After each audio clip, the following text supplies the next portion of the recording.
Today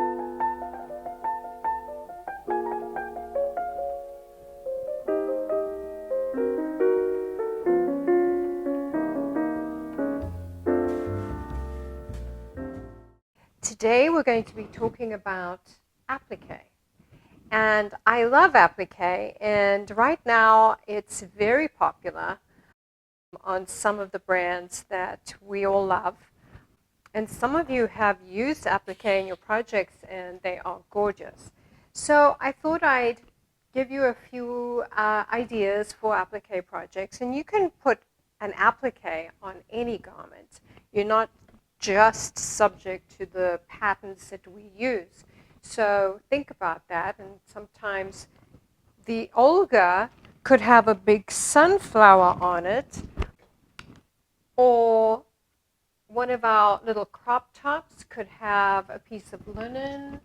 We've done, this is a form of appliqué where on our linen pant, all I did here was sew a square or a rectangle onto it.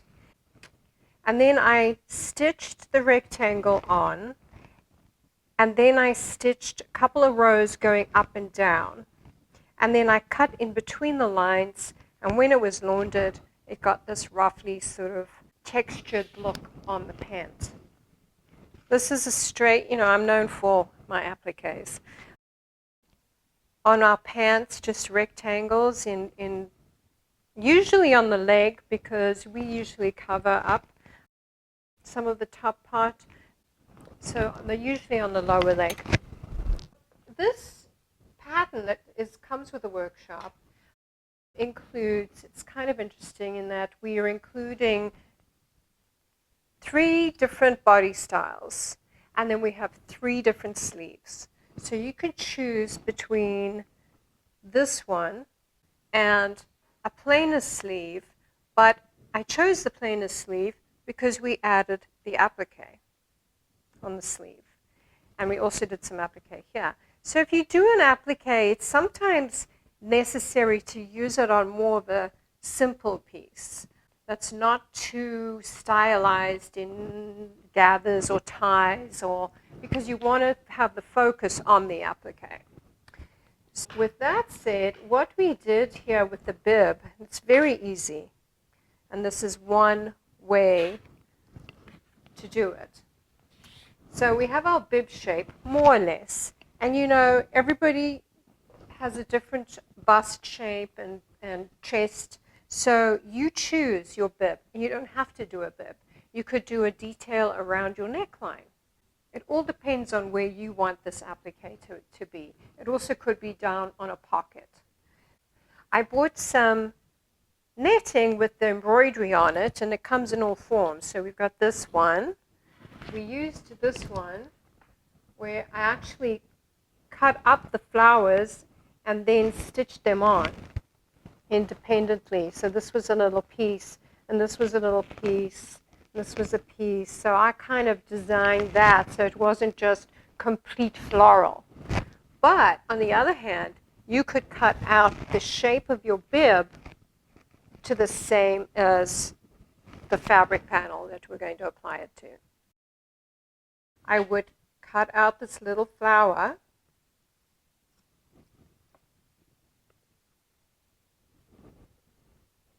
make sure I've got a little netting on outside of the flower so I can stitch it down, and then I have my little flower, so I can place that on my bib wherever I choose, making sure that I leave a seam allowance on the sides. So there's my first little appliqué. And if you do have an edge, see how my little flowers got cut off there, just the way the fabric was cut. I could actually put that along the seam allowance there, or I could use it somewhere else in my appliqué piece, and I could add another little flower there.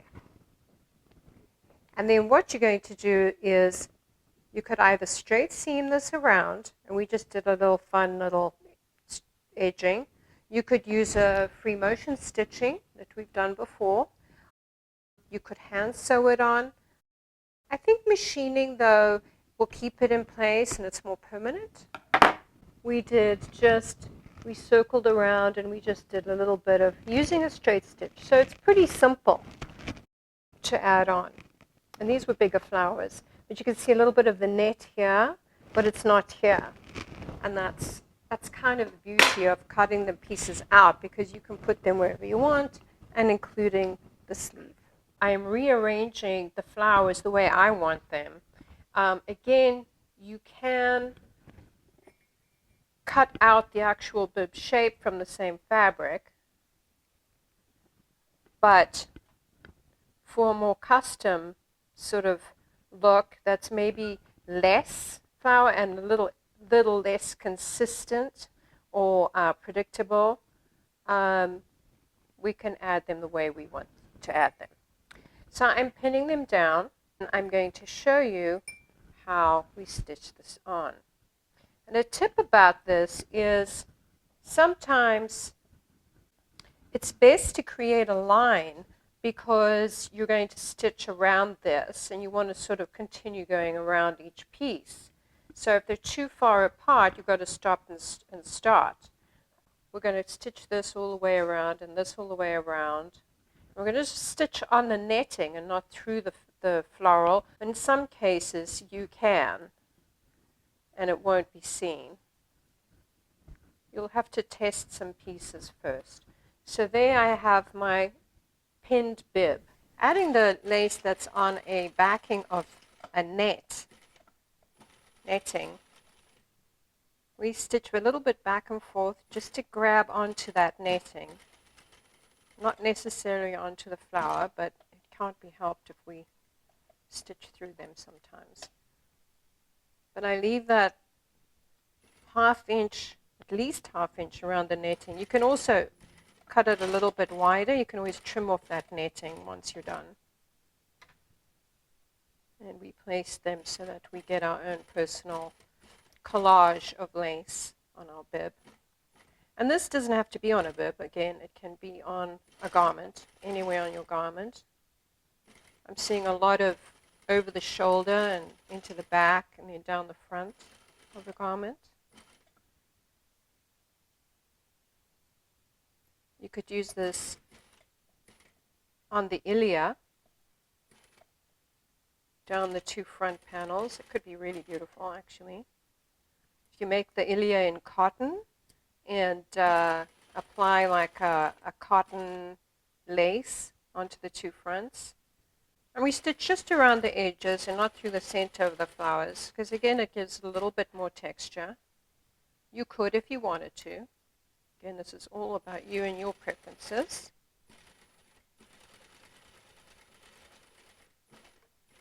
And obviously use a thread that's going to match your background fabric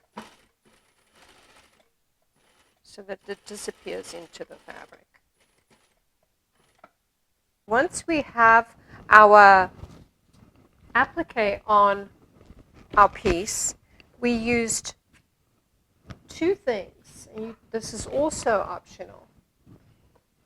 One way to do a bib is to add a piece right sides together and flip it so that it's actually double layered with a finished edge. And then you would stitch that onto your garment.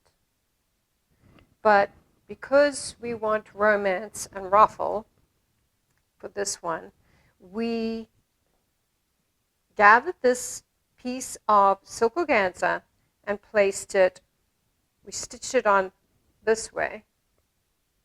We stitched it on this way so that we could press it open and it would have this effect. Here we have our bib and we have our ruffled piece attached to it. And then we actually stitched the bib onto the garment with its ruffle edge, along the edge. And then to hide the stitching, we used, this should be a little bit narrow, and narrower than the silk organza because you want the silk organza to show. We placed this onto the stitch line and then stitched that down. This way, when we pressed it this way, you have no stitches.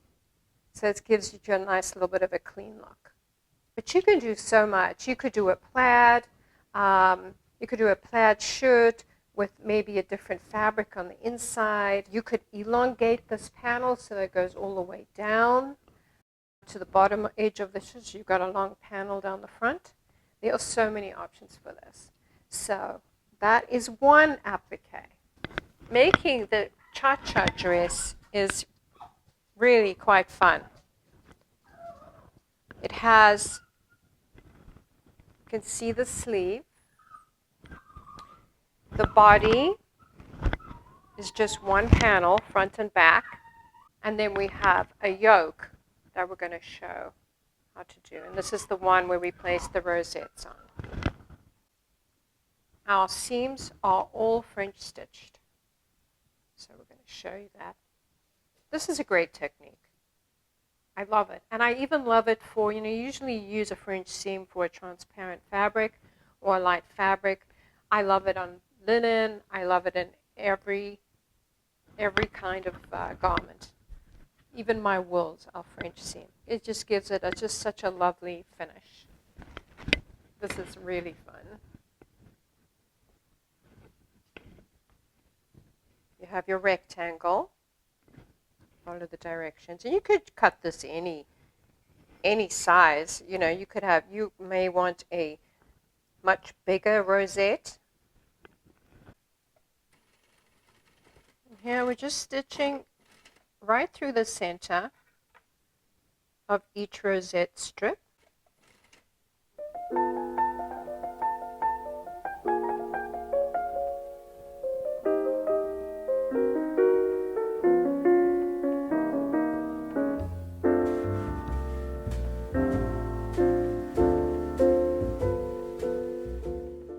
Again, you can make these blossoms much larger by using a wider and a longer piece.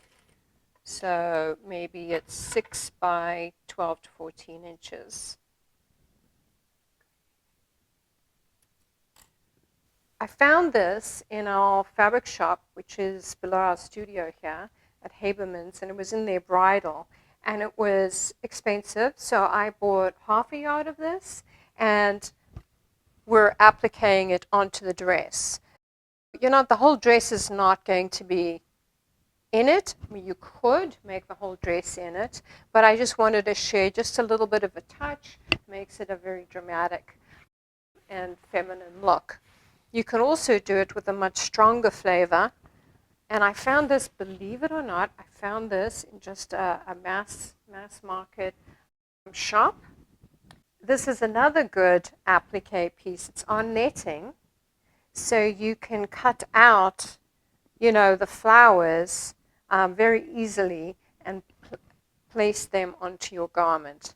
For the applique on the cha-cha dress or any dress that you would like to use, we've used a cotton voile. So in the case of the dress that we're making in this episode, we used this beautiful lace. And as I showed you before, we were cutting through the piece.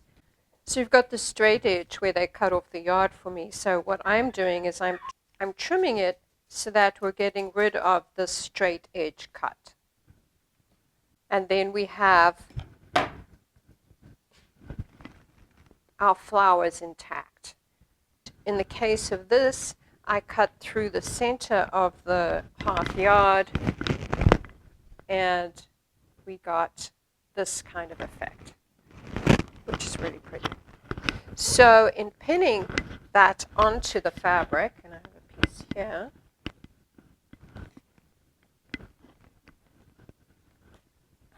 and as I shared before, we stitched around the edge and not necessarily through the center. So make sure it's pinned nice and flat onto your piece. Stitching through the flowers and then through the stem or the piece of lace that joins the flowers together, so you don't necessarily see the stitch lines, which is very clever. And she's not going to the outside edge. She's stitching through the flowers to keep a little bit of that flower so that it stands a little bit away from the garment. You could, optionally, if you prefer, to stitch it clean on so that the edges do stay. But it would be it would require a little bit of free motion stitching. So we've got the front and the back panel and the sleeves, like I said. And then we have this insert, which is fairly, it goes from narrow to a little bit wider on the sides. And this just gave the dress a lot of flavor. I was going to just stitch it without the insert, but it just was so plain Jane. And then we added this piece, and it's just beautiful. And the hem is Claire stay stitched the hem, then folded it at the stitch line, and then folds it again, which helps with a little bit of a rounded curve. It's just got a slight curve in the hem. And when she does that, it eases the fabric in. Very clever. You can make this in linen. You could make it in a light wool. It's really a versatile piece. You could go from lightweight to a medium weight and even a little bit of a heavier weight fabric, like a corduroy in the winter. But we're in the spring, so we're using lightweight foil. So the yoke piece goes on. This is what the yoke looks like, and you cut 4 pieces of that. So the first thing we're going to do is stitch the shoulder seams. Make sure that your shoulder seams are the right dimension.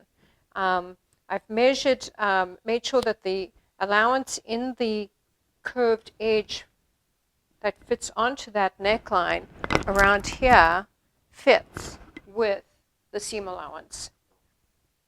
Stay stitch the neckline, and the shoulders are done on our yoke for both the exterior piece, and here's the interior piece. The bottom of the outer piece is also stay stitched all the way along the edge to maintain its shape, and you'll see it'll help when you stitch it on to the dress.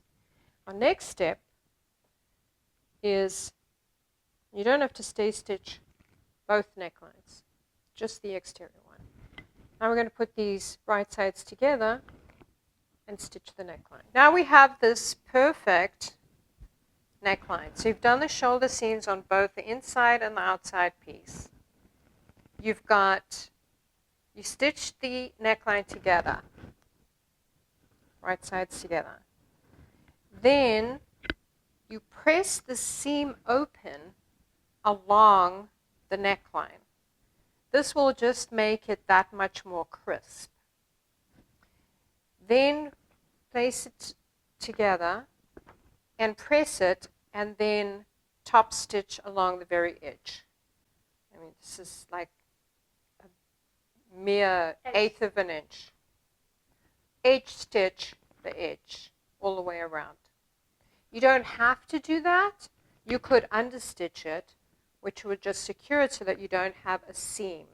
Because on the garment, I wanted very little top stitching because I just wanted to be much softer. Top stitching on this would be great too, but the top stitching, if you're going to do an appliqué of any sort, it kind of takes away from the appliqué. That's how I feel. You've stay stitched the outside piece, and then you're going to fold it under and press it all the way around. Just easing a little bit, using your iron as you go around. That stitch line will help you with those curves. Now we're ready to stitch it on our garment. So what we're going to do, much like a collar, you're going to stitch the outside piece onto the garment.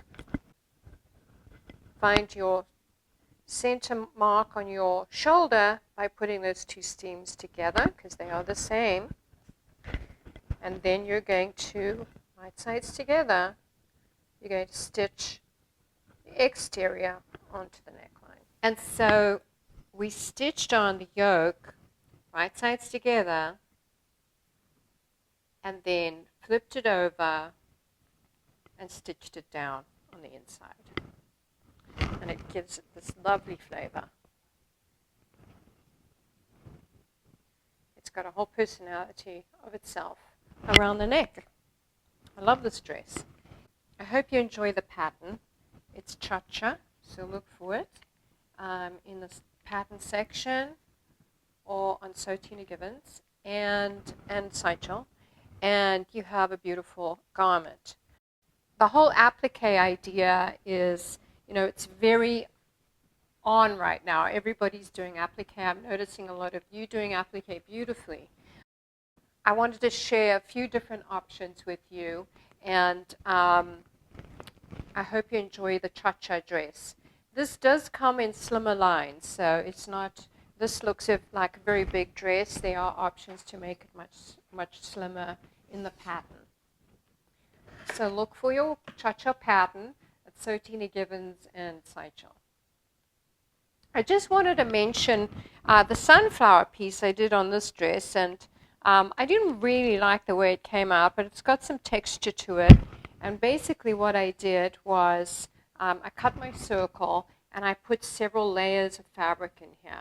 I mean, you can do, I wouldn't do too many, but we have, I did this linen, I did a silk organza layer, and I did another, there's just lots of layers in here. So if you do some different color, it'll poke out, and you'll see what I do. So the new way, and not this way, I have my circle of layers, and now I'm going to cut through 2 of the layers.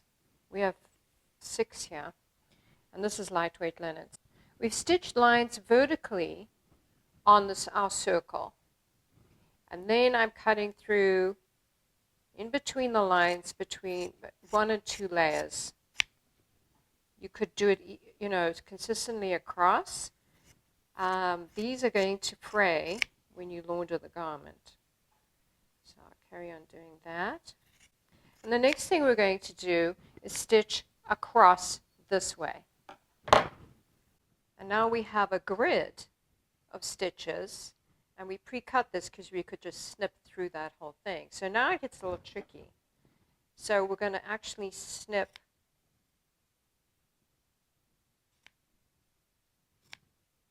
through each square where we had cut before. So you can see I've cut through each piece, and I'm going to go on the other side. So it makes like a little X through each square. And you're not cutting through those stitches because you want to keep those intact. And this will create almost like seeds. It'll look like seeds of your flower, the center of your flower. So you can see it's got like this texture. I just love it. Very exciting. And then for its flower, so you can do this in a variety of ways. You've got your sunflower or your center of your flower. Now we're going to make some petals, and what I did was I have a strip of my linen that I pressed and folded. You can stitch it if you don't want this part to fray. And I'm going to place this on the back of it, and I'm going to start pinning my first strip on the back side of the flower. And then I'm going to create almost like, and I'll hold this up, a zigzag of the strip. So I've created almost like a zigzag. Let me do that again. So I'm just using my finger to create each little roll, each little petal. And you can see a little bit of the flower starting to form.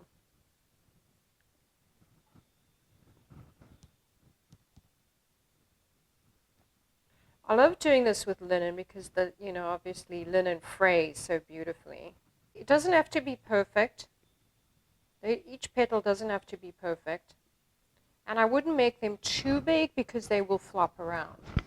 So here they're about 1 inch off the sunflower. And even if you make a ginormous center for your sunflower, the petals don't have to be. You just want to get the effect of having, petals. And then what I would do is I would just stitch it around to secure my petals, and then you stitch it onto your garment. And I added a stem and a leaf, but there you have it. And then it will fray and do its thing, cause some texture in the middle of your flower. So I just wanted to share that. Not a lot of people will want to do the piece, but it is a little bit, gives you an idea of how to play with fabric and cut through layers of fabric to create that texture that you want on your garment. So we've gone from something very delicate to our knotted rose, and then we have our lace on mesh. And I will see you next time.